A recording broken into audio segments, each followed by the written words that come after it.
Hello, my name is Agatha Amata. I'm the MD CEO of Inside Out Media, owners of Rave TV and Trend FM, Trend 100.9 FM in Asaba. Most of you would know me more from my talk show, Inside Out with Agatha, which was on air for over 20 years. Today, I'm going to be one of the discussants, I guess, for the Connect Business Fair. And for the first time, we're going global. Yeah, and we're going virtual. So this might be a bit weird for me, but I mean, we're moving with the times. That's part of what we're talking about today, which is going global post-COVID. I'm sure all of us know in the past 3-4 months that everything strange that could have happened to the world has happened. I don't think anything can shock anyone anymore. And a lot of us have had to learn a lot of lessons. Some of it good, some of it not so good, but most of it educating. A lot of us have found out that we really don't need to be up and down the whole place like we have been, that a lot can get done without a lot of movement. A lot of us are still working from home. What it means is that change is possible. I've seen music concerts hold online. I've seen comedy shows hold online. I have seen albums created, songs created with people from 5-6 different countries contributing each verse to form a complete song. Nobody would have thought of that before COVID. So what it means is that even though there's a lot of bad, there's a lot of good, and there's a lot we can learn from this process. And I think that I've chosen to see good. So let me use what I do, which is media. First of all, by the way, I'm now on Instagram. Like, who would have thought I would be on Instagram? I did my first Instagram live interview. I think it was last month. It was pretty weird. I had Alibaba on, and Alibaba was in his house, and I was in my house, in my office, and we had a very fruitful conversation. Now, many years ago, I would not have thought that was possible. So there are possibilities. There's a lot of good that can come out of this. One of the first things I've learned is that if you don't move with the times, you die.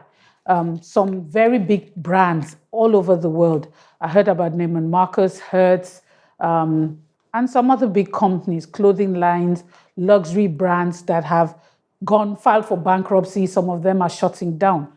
One of the first things I learned is that the internet is your best friend. I used to take a lot of that for granted and say, you know what, I can't be bothered with going online. It's for children. But COVID has humbled all of us. If you want to stay relevant, you have to move with the times.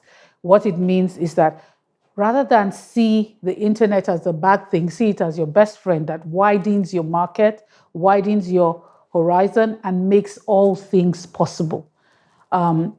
And I'll explain that. So during COVID, the TV and radio station had a total cut in budget. I'm going to use what I do as an example.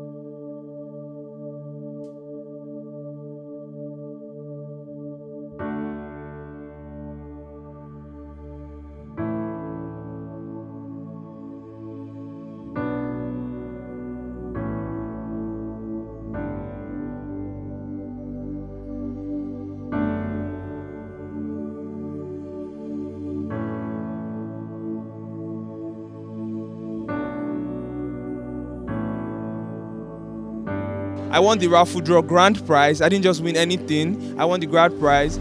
There will be no Giddy Cartel if I did not launch it in Connect Nigeria.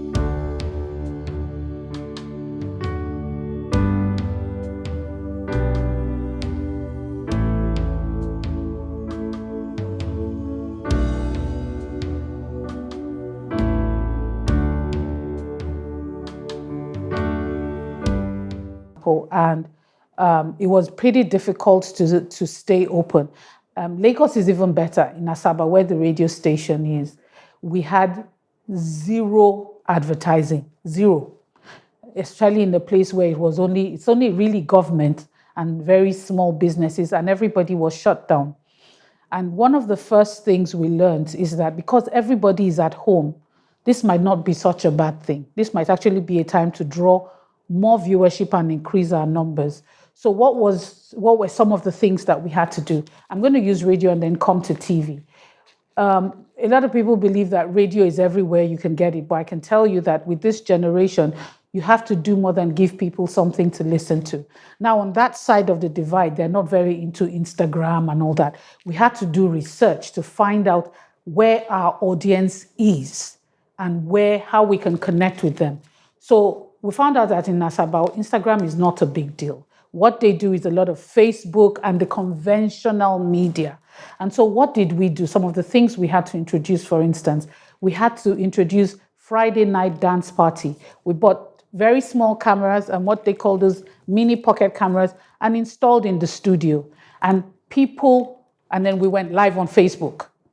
And then people could watch, dance, and you had presenters dancing and trying out new dance steps, and the numbers of people who were following that Friday night dance party was incredible. Guess what? We started taking advertising on that.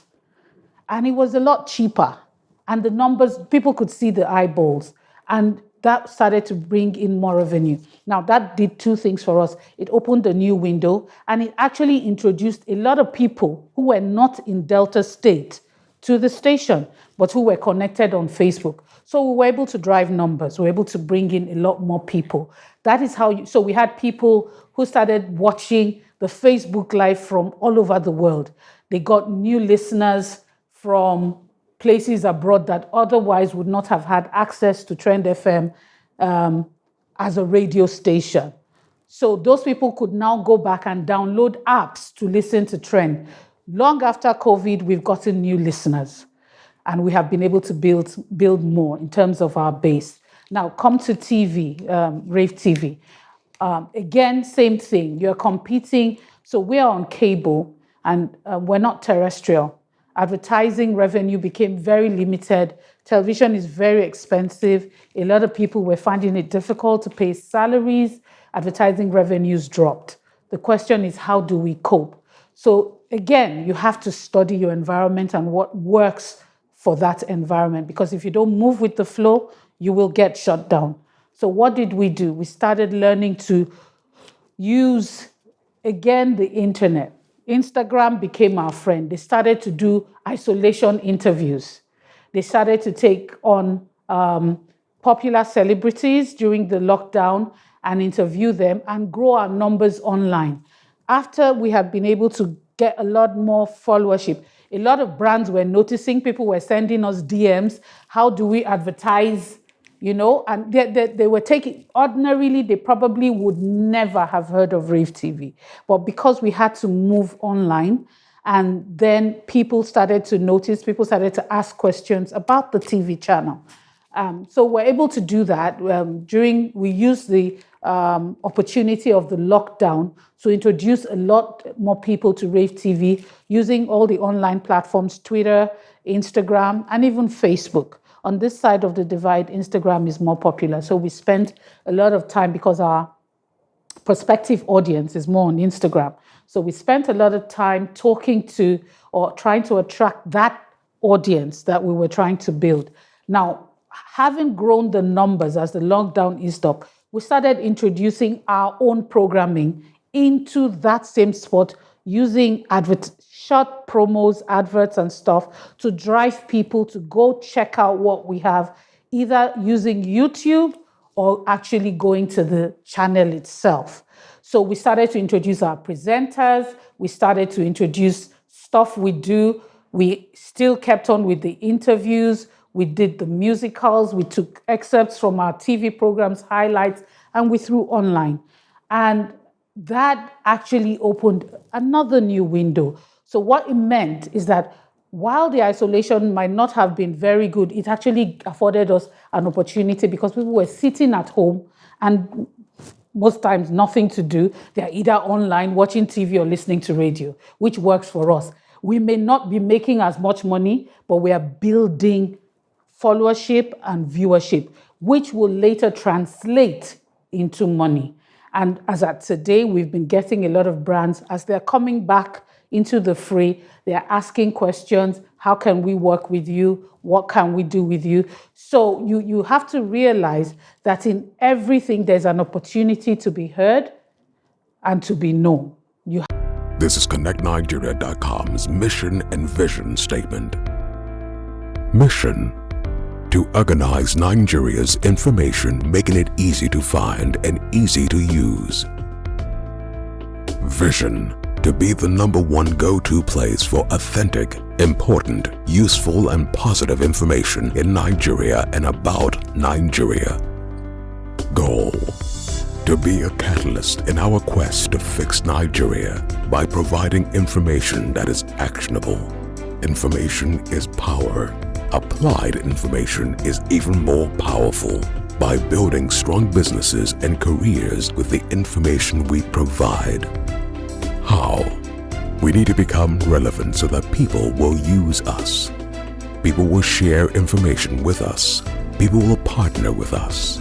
Organizing events and trainings, being the most positive company, by giving back to society, by having an excellent spirit.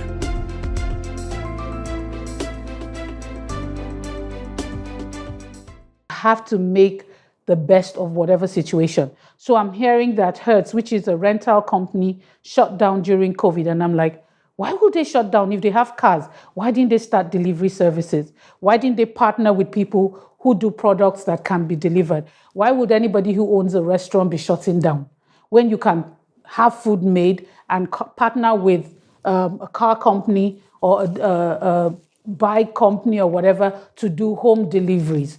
Why would a clothing company shut down when at this time people are looking for masks and they're looking for all sorts of stuff? I think the idea is you have to look at your business and see what the need is and how you can key into that need and adapt. You see, adaptability, I think, is key to be able to recognize what else can I do? How else can I change? What can I work on to make me better during this time?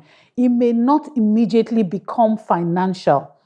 It may not immediately start to bring in the millions because except you're a government, you're an NGO, or you do FMCGs, which is the fast-moving consumer goods, or you do health supplies, it will take a while. But I know a lot of alcohol companies abroad that started making sanitizers because that was what the demand was. If we don't learn to adapt the way those ones have learned to adapt, then of course you're going to go under. So the idea is if you want to go global during this COVID and after COVID, you have to change. You have to adapt to the new things, the new way of doing things. You cannot have a business today that requires patronage and you're not online. A lot of people now, especially young people who are the ones who are usually shopping, would rather look for what they want online. If they had their way, they would order their food and eat it online. So you cannot afford not to be online today, no matter what you do. Delivery, transport, whatever. That's why this COVID has taught us a lot of things. We've even found out that we don't need as many staff as we have.